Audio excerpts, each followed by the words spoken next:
Seigneur notre Dieu, par la passion du Christ, tu as détruit la mort héritée du premier péché, la mort qui tenait l'humanité sous sa loi. Accorde-nous d'être semblables à ton Fils. Du fait de notre nature, nous avons dû connaître la condition du premier homme qui vient de la terre. Sanctifie-nous par ta grâce pour que nous connaissions désormais la condition de l'homme nouveau qui appartient au ciel. Par Jésus, le Christ, notre Seigneur. Amen. Je vous invite à vous asseoir pour la première lecture.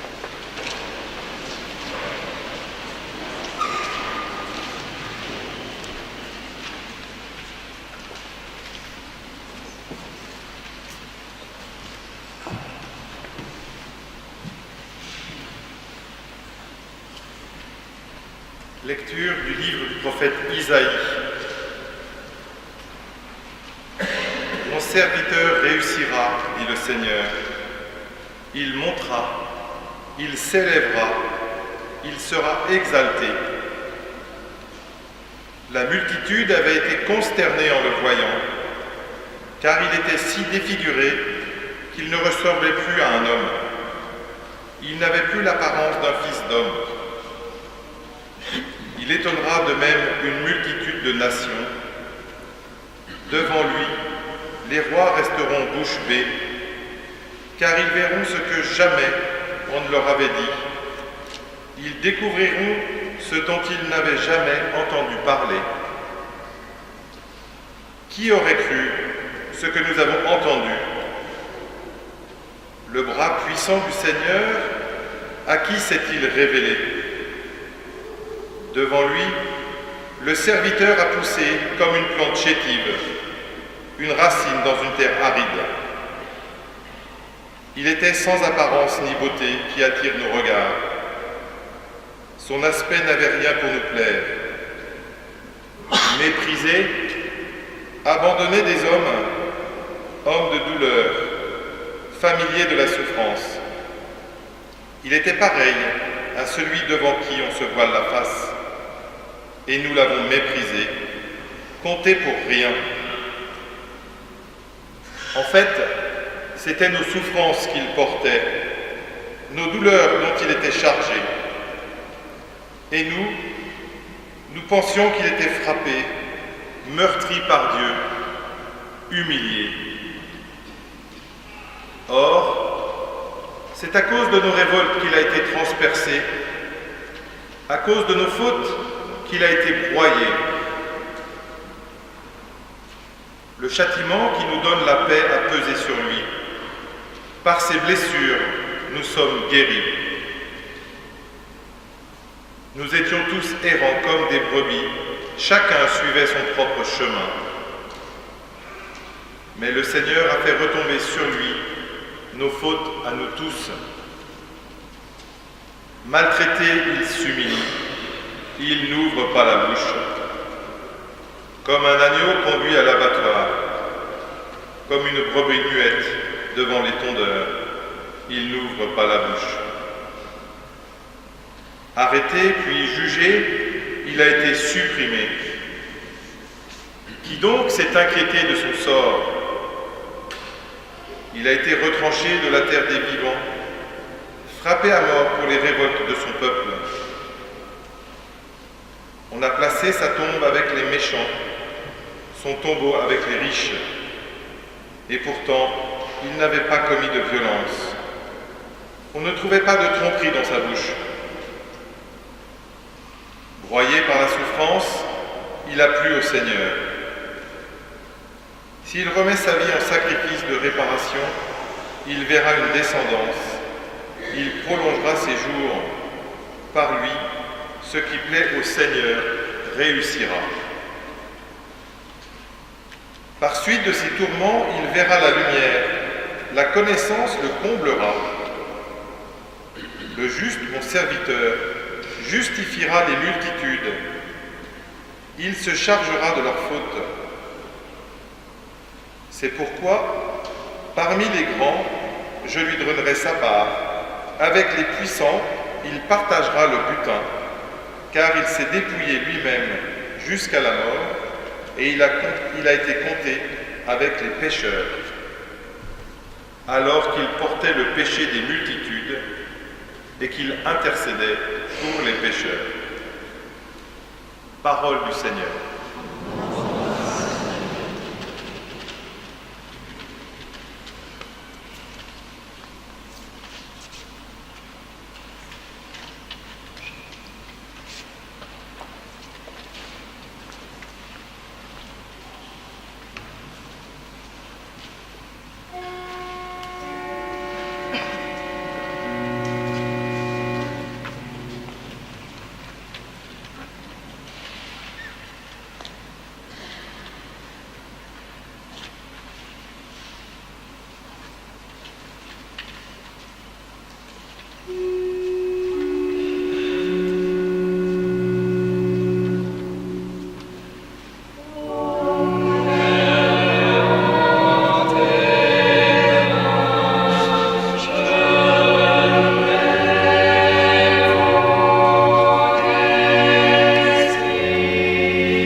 Lecture de la lettre aux Hébreux.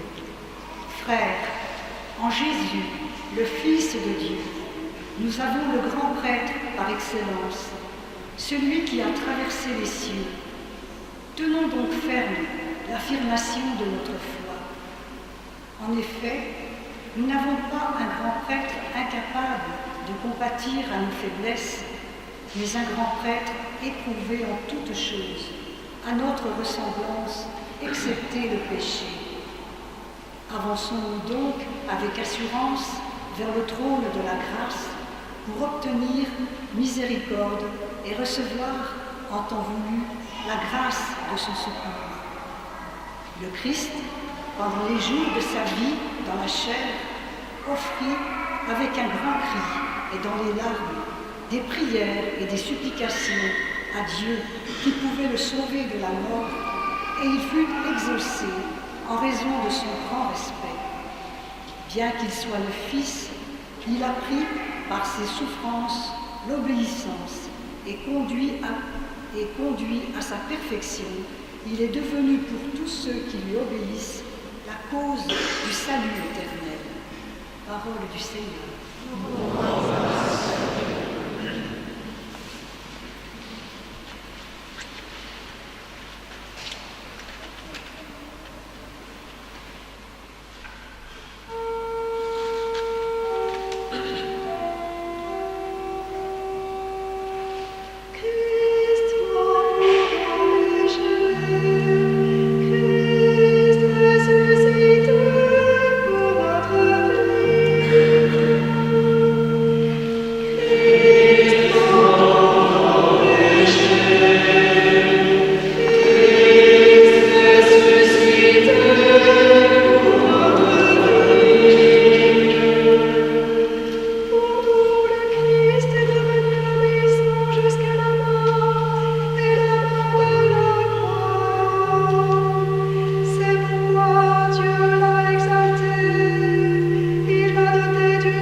La passion de notre Seigneur Jésus-Christ, selon saint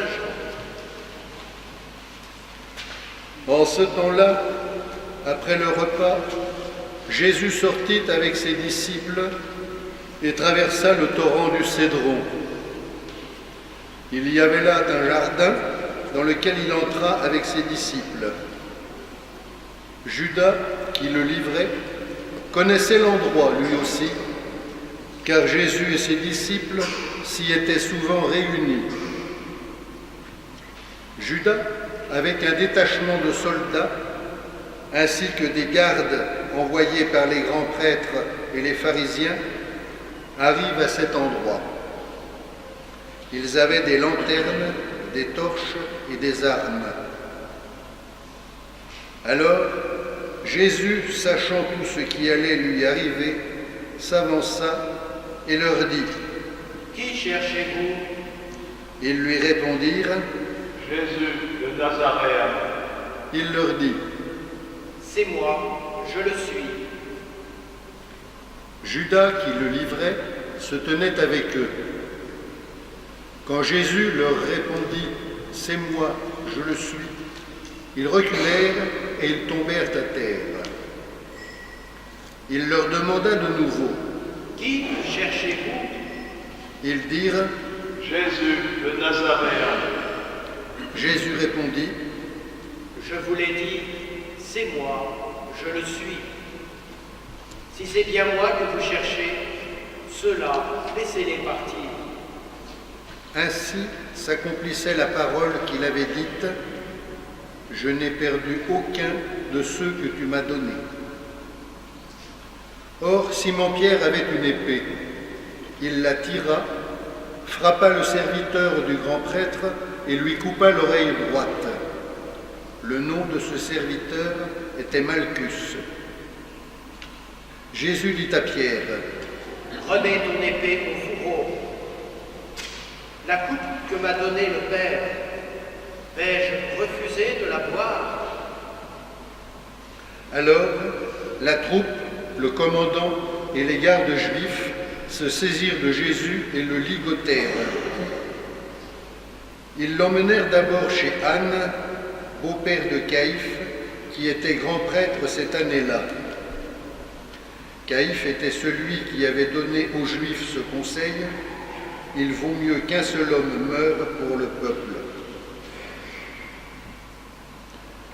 Or, Simon-Pierre ainsi qu'un autre disciple suivaient Jésus. Comme ce disciple était connu du grand prêtre, il entra avec Jésus dans le palais du grand prêtre. Pierre se tenait près de la porte, dehors.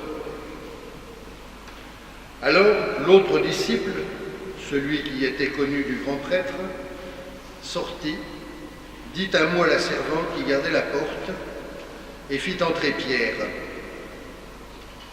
Cette jeune servante dit alors à Pierre, « N'es-tu pas, toi aussi, l'un des disciples de cet homme » Il répondit, « Non, je ne le suis pas. » Les serviteurs et les gardes se tenaient là. Comme il faisait froid, ils avaient fait un feu de braise pour se réchauffer. Pierre était avec eux, en train de se chauffer. Le grand prêtre interrogea Jésus sur ses disciples et sur son enseignement. Jésus lui répondit, « Moi, j'ai parlé au monde ouvertement. J'ai toujours enseigné à la synagogue et dans le temple, là où tous les Juifs se réunissent, et je n'ai jamais parlé en cachette. Pourquoi m'interroges-tu? Ce que je leur ai dit, demande-le à ceux qui m'ont entendu.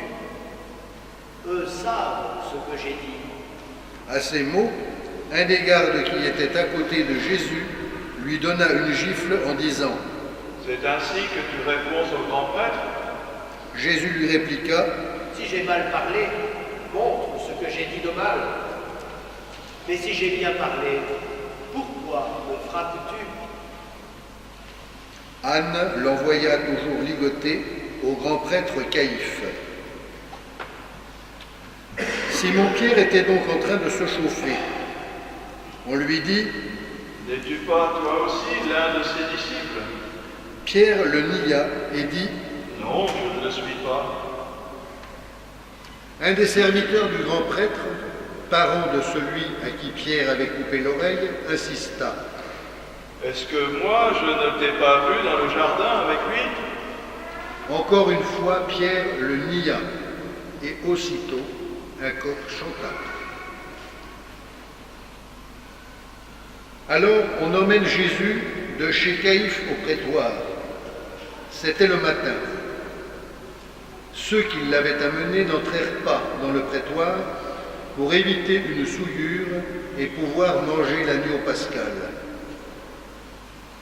Pilate sortit donc à leur rencontre et demanda, « Quelle accusation portez-vous contre cet homme » Ils lui répondirent, « S'il n'était pas un malfaiteur, nous ne t'aurions pas livré cet homme. » Pilate leur dit, « Prenez-le vous-même et jugez-le suivant votre loi. » Les Juifs lui dirent, « Nous n'avons pas le droit de mettre quelqu'un à mort. » Ainsi s'accomplissait la parole que Jésus avait dite pour signifier de quel genre de mort il allait mourir.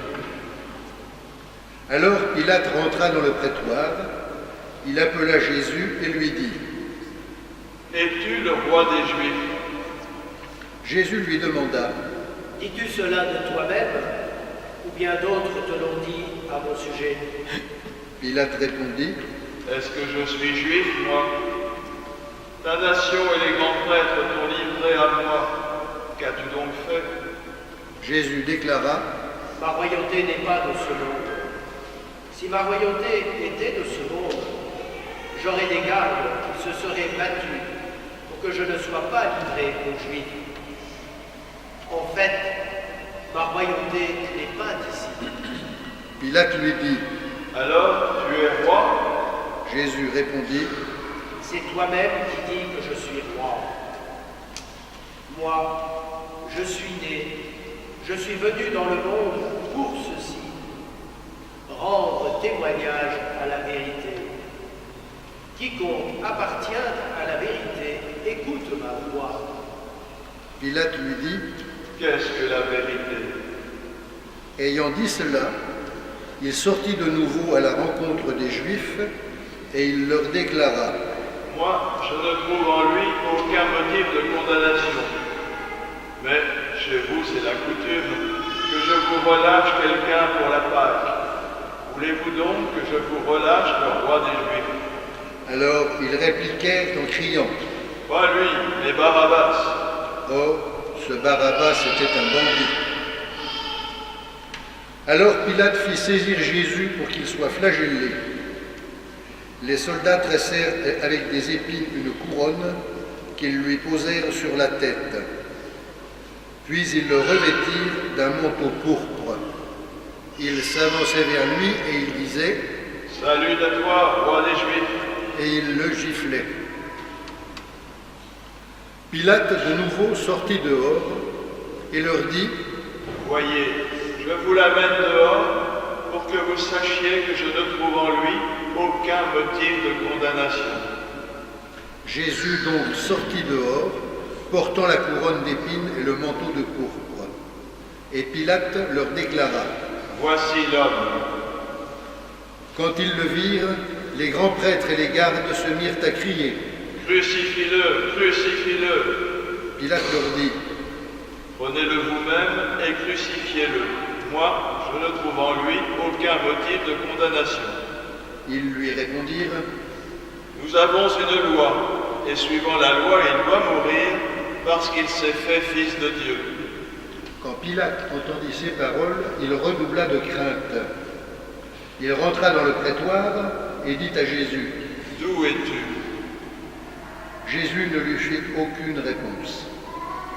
Pilate lui dit alors, Tu refuses de me parler à moi? Ne sais-tu pas que j'ai pouvoir de te relâcher et pouvoir de te crucifier? Jésus répondit, Tu n'aurais aucun pouvoir sur moi si tu ne l'avais reçu d'en haut.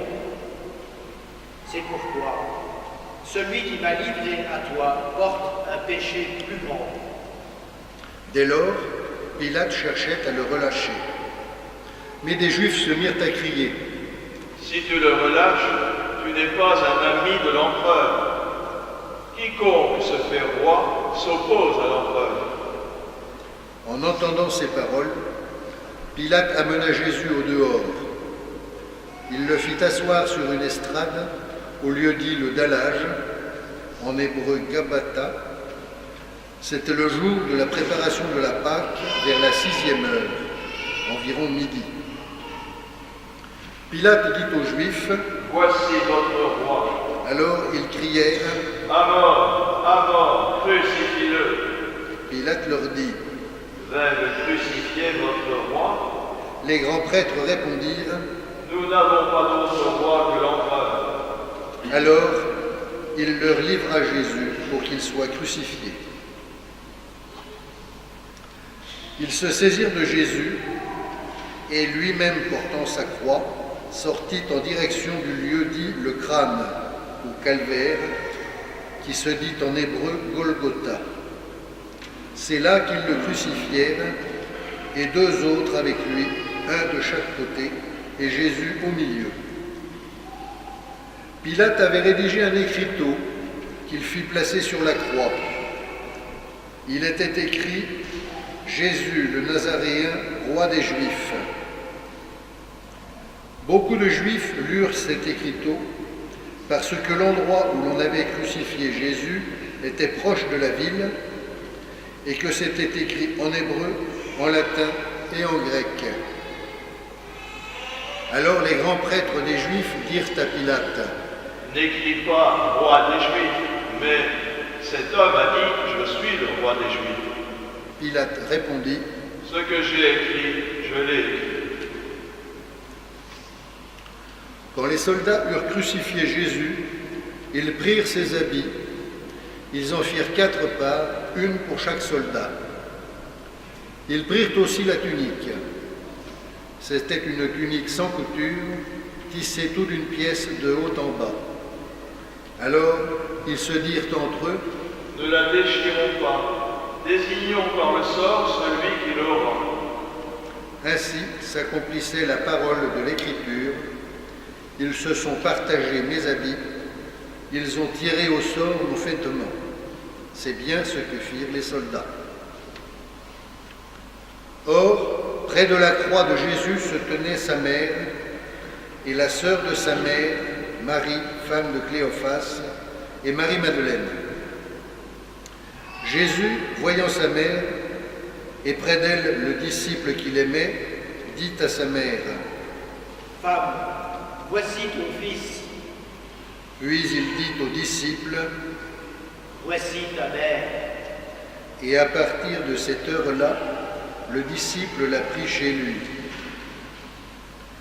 Après cela, sachant que tout désormais était achevé pour que l'Écriture s'accomplisse jusqu'au bout, Jésus dit, J'ai soif.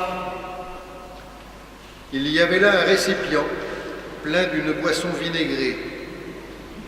On fixa donc une éponge remplie de ce vinaigre à une branche d'hysope et on l'approcha de sa bouche. Quand il eut pris le vinaigre, Jésus dit, Tout est accompli. puis inclinant la tête, il remit l'esprit.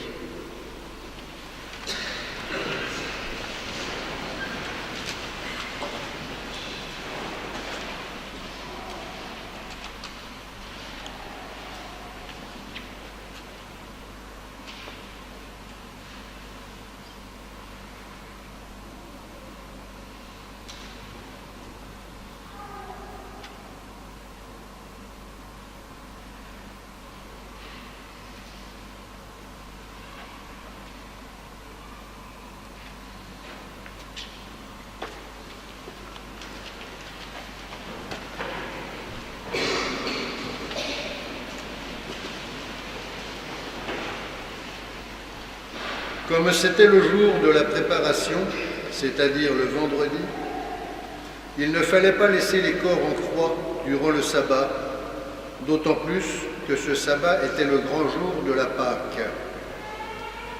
Aussi, les Juifs demandèrent à Pilate qu'on enlève les corps après leur avoir brisé les jambes. Les soldats allèrent donc briser les jambes du premier, puis de l'autre homme crucifié avec Jésus. Quand ils arrivèrent à Jésus, voyant qu'il était déjà mort, ils ne lui brisèrent pas les jambes, mais un des soldats, avec sa lance, lui perça le côté. Et aussitôt, il en sortit du sang et de l'eau. Celui qui a vu rend témoignage, et son témoignage est véridique, et celui-là sait qu'il dit vrai, afin que vous aussi vous croyiez. Cela, en effet, arriva pour que s'accomplisse l'Écriture. Aucun de ces os ne sera brisé. Un autre passage de l'Écriture dit encore, « Ils lèveront les yeux vers celui qu'ils ont transpercé. » Après cela, Joseph d'Arimathie, qui était le disciple de Jésus, mais en secret par crainte des Juifs, demanda à Pilate de pouvoir enlever le corps de Jésus, et Pilate le permit. Joseph vint donc enlever le corps de Jésus. Nicodème, celui qui au début était venu trouver Jésus pendant la nuit, vint lui aussi. Il apportait un mélange de myrrhe et d'aloès, pesant environ 100 livres. Ils prirent donc le corps de Jésus, qu'ils lièrent de linge, en employant les aromates, selon la coutume juive, d'ensevelir les morts. À l'endroit où Jésus avait été crucifié, il y avait un jardin. Et dans ce jardin, un tombeau neuf, dans lequel on n'avait encore déposé personne. À cause de la préparation de la Pâque juive, et comme ce tombeau était proche, c'est là qu'ils déposèrent Jésus. Acclamons la parole de Dieu. Louange à toi, Seigneur Jésus.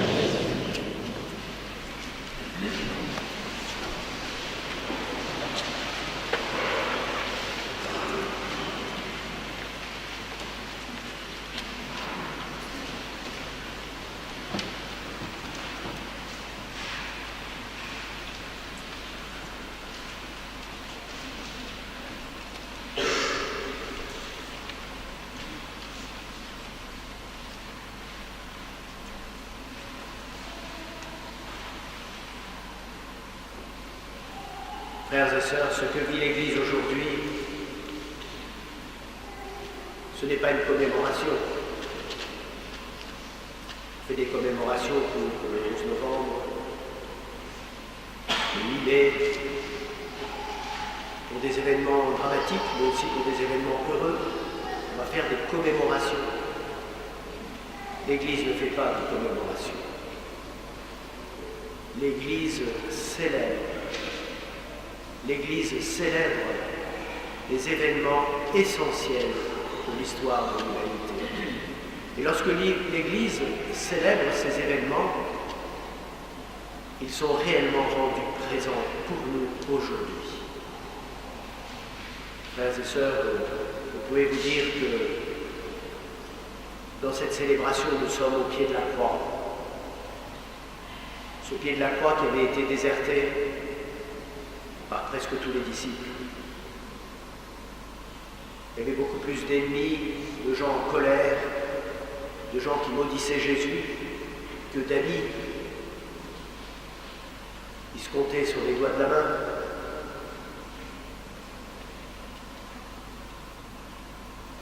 Donc nous vivons cette commémoration. Et Saint Jean nous aide aussi à voir l'importance de cet événement dans les dernières choses qu'il nous dit au sujet de la mort de Jésus. Jésus est mort. Et on est le jour de la Pâque. En tout cas dans la tradition, les Judéens, c'est-à-dire les habitants de Jérusalem et des environs, étaient les seuls à pouvoir célébrer la Pâque ce soir-là parce que les Juifs étaient si nombreux à venir pour la Pâque qu'il était matériellement impossible de tuer tous les agneaux pour la Pâque pour la manger le même soir. C'était matériellement impossible parce qu'on ne pouvait le faire qu'au temple de Jérusalem. Et par conséquent, il y avait des répartitions qui avaient été faites entre les différentes communautés juives selon l'origine. Et les Galiléens célébraient la Pâque la veille.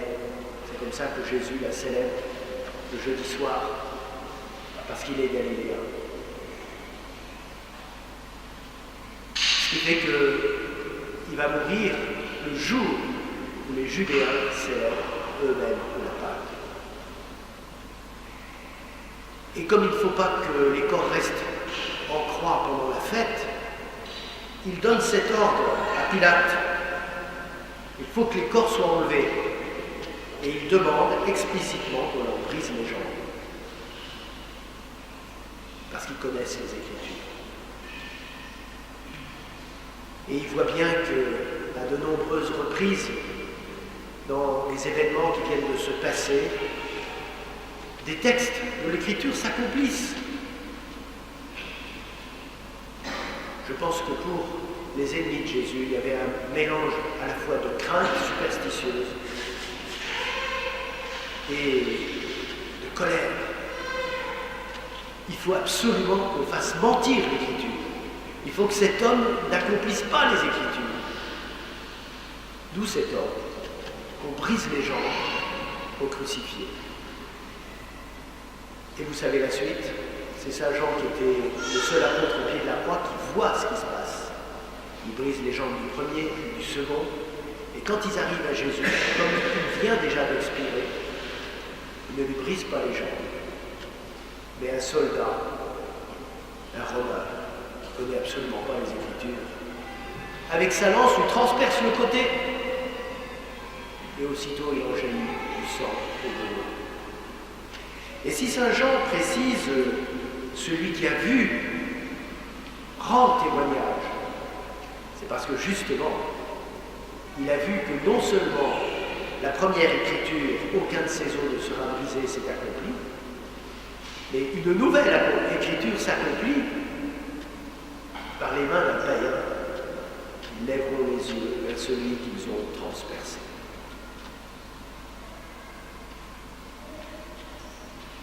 Voyez, frères et sœurs, et ça va continuer comme ça. Avec son ensevelissement, ça accomplit aussi des Écritures, parce que c'est le tombeau d'un riche. Il est mis à mort avec les brigands, et il est enseveli dans le tombeau d'un riche,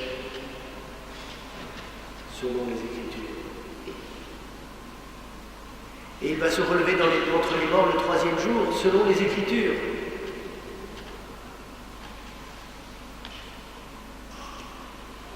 Aussi, frères et sœurs, pour nous qui sommes ici réunis, nous croyons que Jésus est le Sauveur du monde.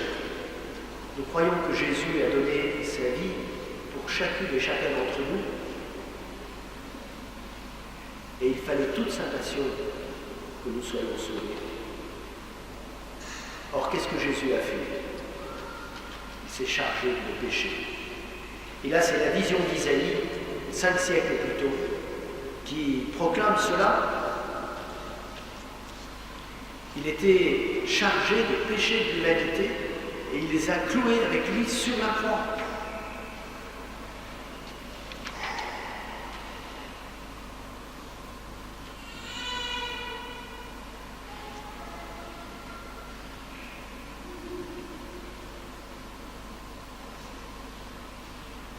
Il s'est chargé de nos iniquités.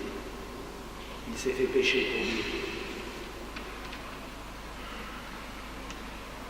Frères et sœurs, je voudrais vous proposer une autre réflexion ce soir. C'est, en contemplant le Christ qui a donné sa vie pour nous, c'est de réfléchir à la portée que ça a pour nous. Si nous regardons sa souffrance, nous pouvons voir que le côté négatif de la passion du Christ. Mais pour Jésus, derrière cette souffrance, il y avait une joie profonde. C'était celle d'accomplir en tout la volonté du Père, c'est-à-dire accomplir le salut de l'humanité, accomplir la rédemption de l'humanité, effacer le péché du monde. C'est pourquoi il se charge des péchés de toute l'humanité. Il s'est fait pécher pour nous. Il s'en est chargé pour les clouer avec lui sur la croix, pour annihiler notre péché, annihiler le mal. Vous voyez, frères et sœurs, dans notre vie, il y a des moments où on pose des actes qui sont irréversibles. Je pense que c'est arrivé à tout le monde. Alors, on risque d'être rongé par le remords. Le Seigneur ne veut pas que nous soyons dans le remords. Il veut que nous soyons dans la contrition, parce que lui répare tout. Il répare tout. Nous ne le verrons pas sur la terre, cette réparation. Les réparations terrestres sont partielles. Mais les réparations que Dieu veut accomplir, elles passent par la mort. C'est à ce moment-là que tout peut être réparé. Et c'est pourquoi Dieu tolère que ces choses qui nous révoltent puissent se produire dans l'histoire du monde. C'est parce que Dieu n'est pas mis en échec par le mal et le péché. Les solutions qu'il apporte ne sont pas des solutions humaines et terrestres. elles sont d'un tout autre ordre. Dieu veut fonder un royaume où il n'y a que amour, joie, paix, bienveillance, bonté. Voilà ce qu'il veut fonder. Et pour cela, il fallait qu'il nous réouvre l'accès à ce royaume. C'est par sa mort qu'il l'a fait. Par sa mort, il a effacé notre péché. Demain soir, nous allons avoir le bonheur de baptiser, de vivre le baptême de 8 adultes, pour plusieurs sont parmi nous ce soir. Le Seigneur va vous laver totalement de tous vos péchés. Vous allez sortir de la cuve baptismale comme des petits enfants nouveau-nés, totalement restaurés, des êtres nouveaux.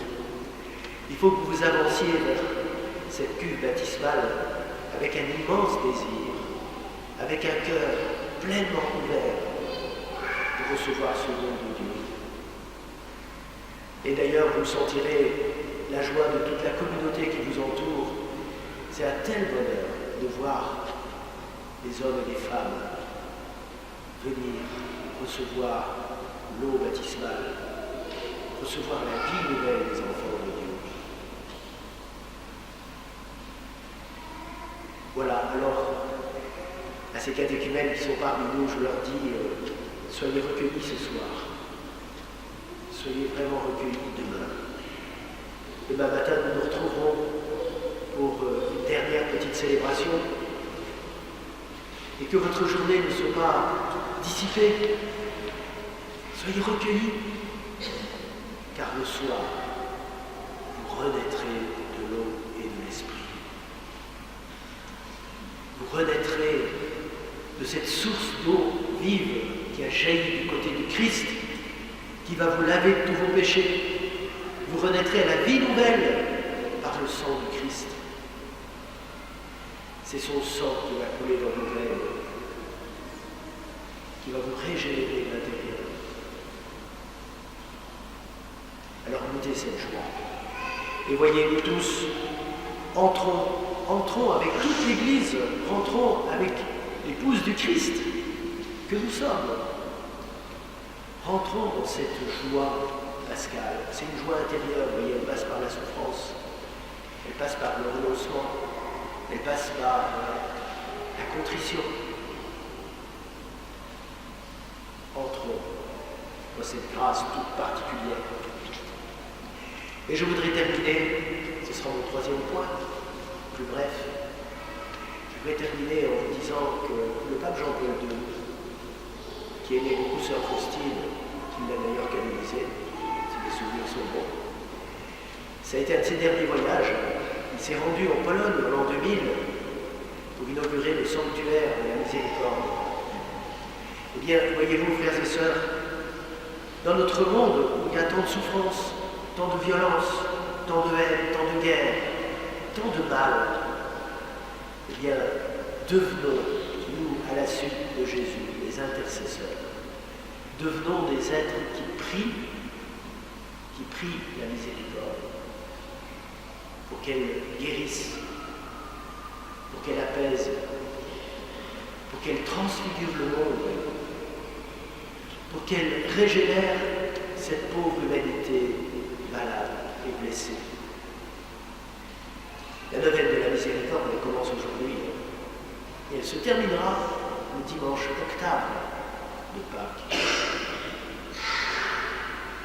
Alors je pense qu'il y en a qui ont déjà reçu des neuvaines, on avait déjà à disposition, vous les aurez tout à l'heure, on les distribuera à la fin de la messe, de la messe. Voilà. Que le Seigneur soit dans nos cœurs dans ces instants où nous faisons mémoire de sa descente aux enfers.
adressons notre prière au Seigneur qui en ce jour donne cette cause.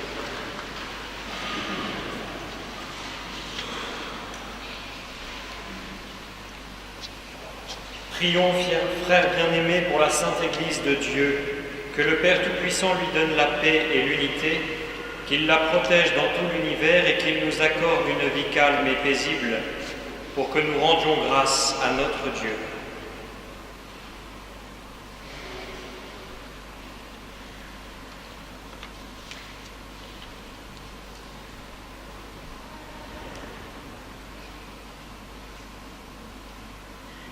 Dieu éternel et tout-puissant, dans le Christ, tu as révélé ta gloire à tous les peuples.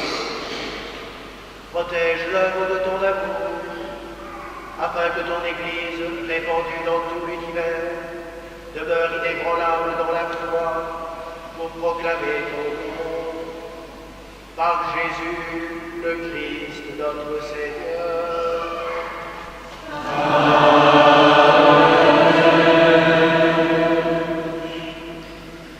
Prions pour notre Saint-Père le Pape François, élevé par Dieu notre Seigneur à l'ordre épiscopal, qu'il le garde sain et sauf à son Église pour gouverner le peuple de Dieu.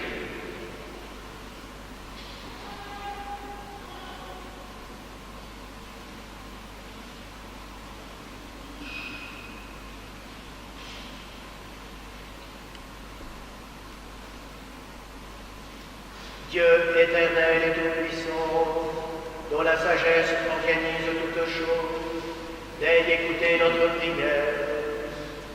Protège avec amour le pape que tu as choisi, afin que sous la conduite de ce pasteur, le peuple chrétien que tu gouvernes progresse toujours dans la foi. Par Jésus, le Christ, notre Seigneur.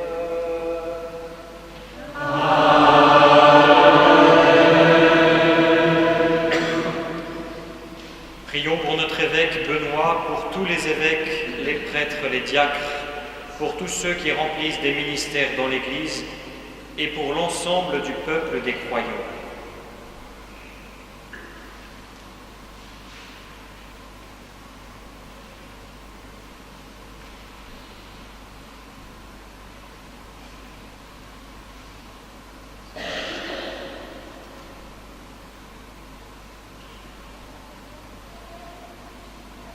Dieu éternel et tout-puissant, dont l'Esprit sanctifie et gouverne le corps entier de l'Église, exauce les prières que nous adressons pour tous les ordres de fidèles qui la composent. Que chacun d'entre eux, par le nom de ta grâce, te serve avec fidélité.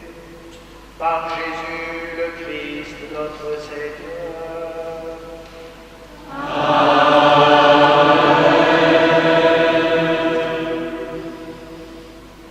Prions pour nos catéchumènes qui seront baptisés demain soir, que Dieu notre Seigneur ouvre leur intelligence et leur cœur et les accueille dans sa miséricorde. Après avoir reçu le pardon de tous leurs péchés par le bain de la nouvelle naissance, qu'ils soient incorporés à notre Seigneur Jésus-Christ.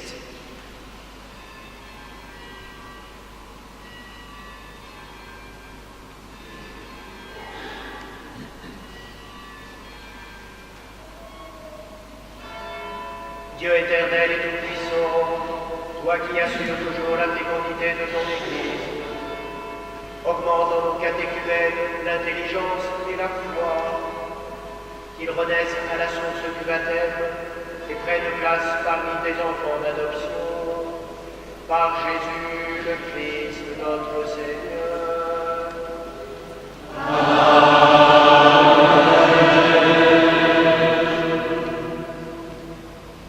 Prions pour tous nos frères qui croient en Jésus-Christ et s'efforcent de conformer leur vie à la vérité.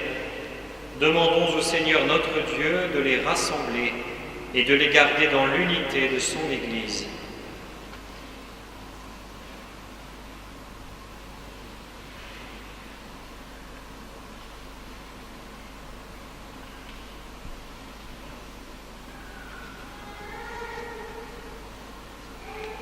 Dieu éternel et tout-puissant, toi qui rassembles ce qui est dispersé et qui fais l'unité de ce que tu rassembles. Regarde avec amour l'Église de ton Fils. Nous te prions d'unir dans la totalité de la foi et par le lien de la charité tous les hommes qu'un seul baptême a consacrés. Par Jésus le Christ, notre Seigneur.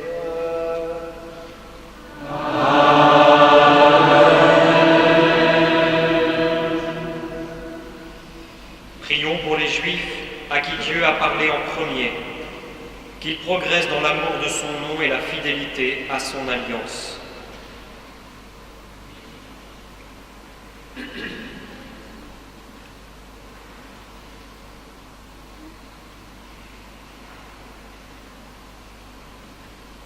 Dieu éternel et tout-puissant, toi qui as choisi Abraham et sa descendance pour en faire les fils de ta promesse, conduis à la plénitude de la rédemption le premier peuple de l'Alliance, comme ton Église t'en supplie, par Jésus le Christ notre Seigneur.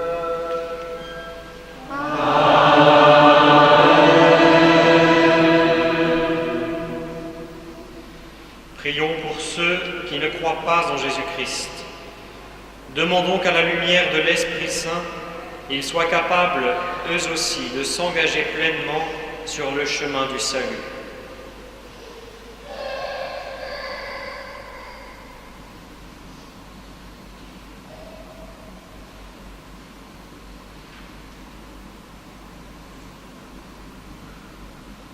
Dieu éternel et tout-puissant, donne à ceux qui ne croient pas au Christ d'aller sous ton regard avec un cœur sincère, afin de parvenir à la connaissance de la vérité.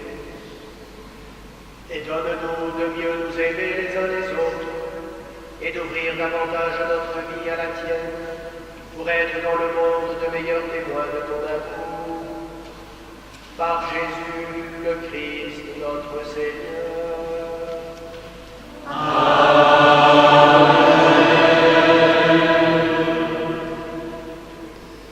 Prions pour ceux qui ne connaissent pas Dieu.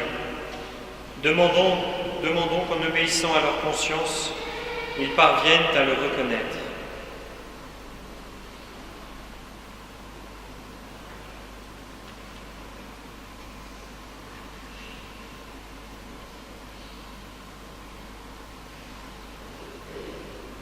Dieu éternel et tout-puissant, toi qui as créé les hommes pour qu'ils te cherchent de tout leur cœur, et que leur cœur s'apaise en te trouvant, fais qu'au milieu des difficultés de ce monde, tous puissent discerner les signes de ta bonté et rencontrer des témoins de ton amour, qu'ils aient le bonheur de te reconnaître, toi, le seul vrai Dieu et le Père de tous les hommes. Par Jésus le Christ notre Seigneur.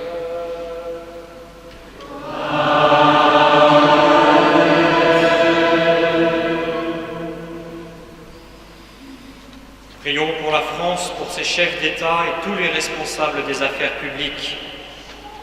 Que le Seigneur notre Dieu dirige leur esprit et leur cœur selon sa volonté, pour la paix et la liberté de tous.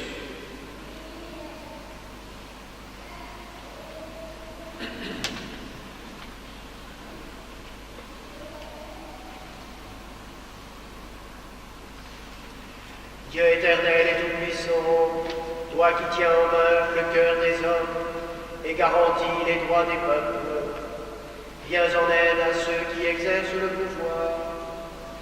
Que partout sur la terre s'affermisse avec ta grâce la sécurité et la paix, la prospérité des nations et la liberté religieuse. Par Jésus le Christ notre Seigneur.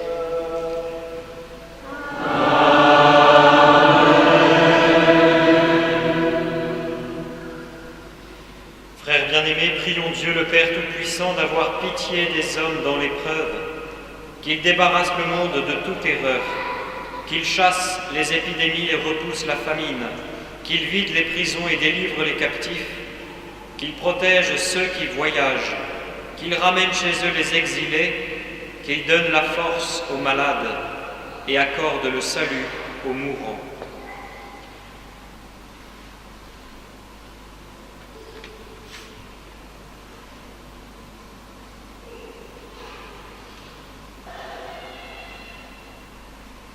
Dieu éternel et tout-puissant, consolation des affligés, force de ceux qui peinent, entends les prières des hommes qui t'appellent, quelle que soit leur souffrance, qu'ils aient la joie de trouver dans leur détresse le secours de ta miséricorde.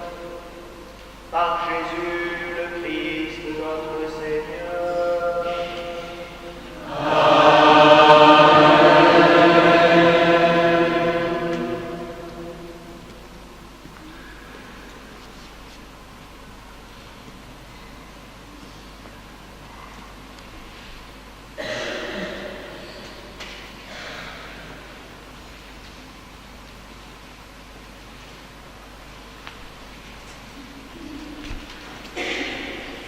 La quête de ce jour est intégralement reversée pour l'aide aux chrétiens de Terre Sainte.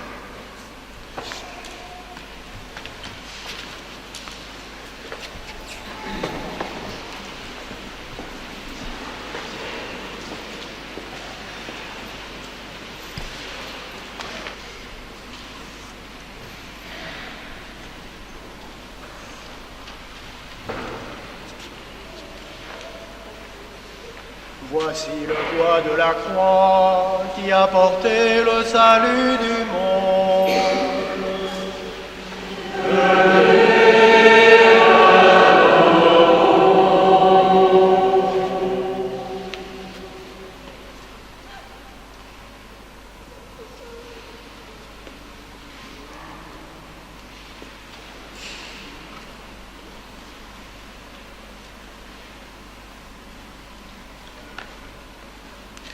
Voici le bois de la croix qui a porté le salut du monde.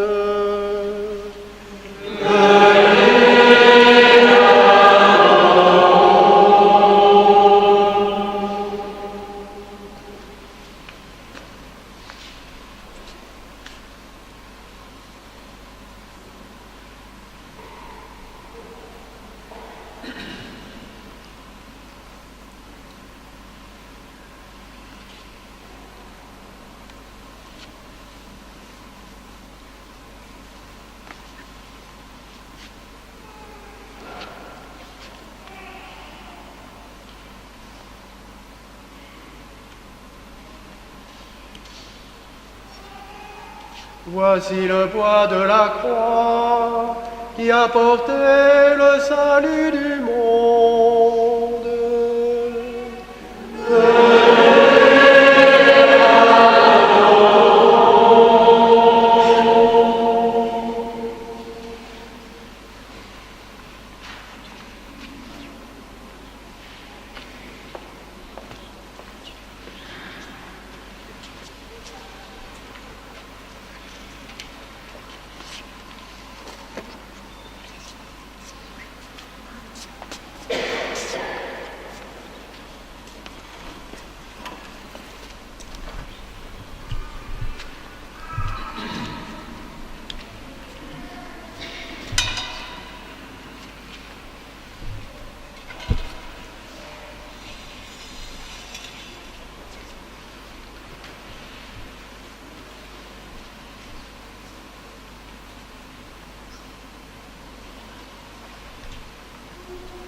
Une fois que les pères et les sœurs de l'autel ont vénéré la croix, vous pourrez vous avancer en partant du fond sur 2 fils, s'il vous plaît.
nous l'avons appris du Sauveur et selon son commandement, nous osons dire. Notre Père, qui es aux cieux, que ton nom soit sanctifié, que ton règne vienne, que ta volonté soit faite sur la terre comme au ciel. Donne-nous aujourd'hui notre pain quotidien. Pardonne-nous nos offenses, comme nous pardonnons aussi à ceux qui nous ont offensés. Et ne nous laisse pas entrer en tentation, mais délivre-nous de tout mal. Délivre-nous de tout mal, Seigneur, et donne la paix à notre temps. Par ta miséricorde, libère-nous du péché. Rassure-nous devant les épreuves de cette vie, où nous espérons le bonheur que tu promets et l'avènement de Jésus-Christ, notre Sauveur.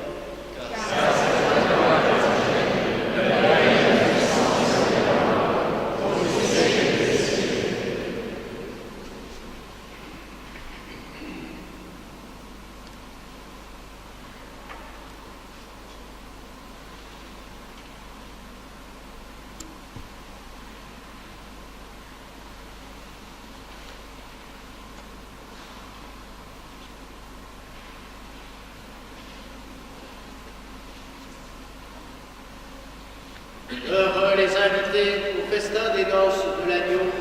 Voici l'agneau de Dieu qui enlève le péché du monde. Seigneur, je suis pas digne de te recevoir, mais dis seulement la parole qui se sauve.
Prions le Seigneur.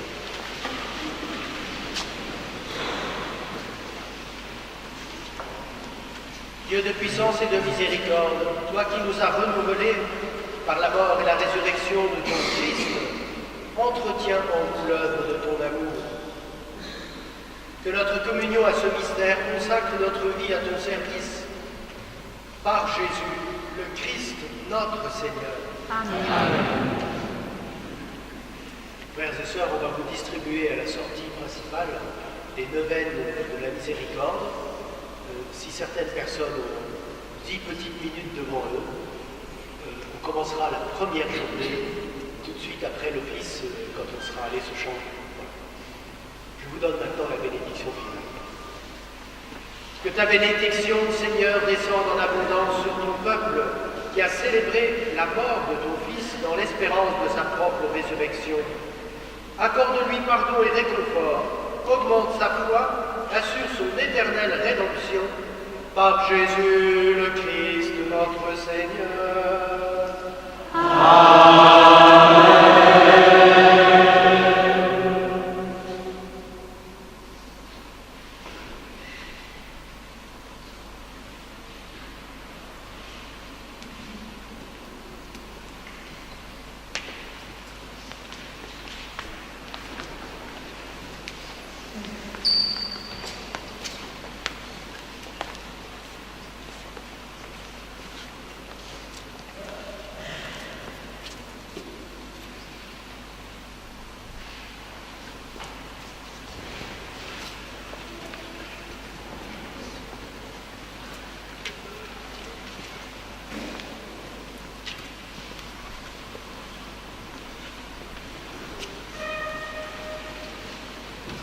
A tout de suite pour le chapelet de la miséricorde, ce qui veut dire la première journée de l'année.